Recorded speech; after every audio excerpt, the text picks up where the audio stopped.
Welcome to Chillin' 101. We hope this video helps. You start by preparing the system. Charge the Vita above 50% and connect any necessary memory card.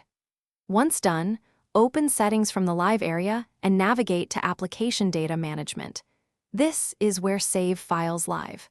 Make sure you've backed up anything you want to keep using Content Manager or PlayStation Plus Cloud because deletion is permanent. Also confirm your system and account PIN now so you won't be interrupted during the deletion process, which requires a few confirmation steps. Next, you navigate precisely.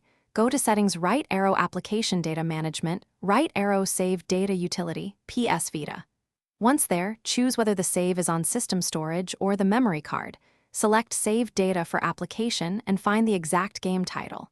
Tap the game to view individual save entries, then highlight the save file you want to remove. Be deliberate here. Some games store multiple files. When you're ready, choose Delete and follow on-screen confirmations to cue. Finally, confirm deletion by accepting the prompts. The system will show a completion message when the save is removed. Once the file is deleted, restart the Vita to ensure caches update and the game reflects the change. If deletion fails or you see an error, restart the console and try again.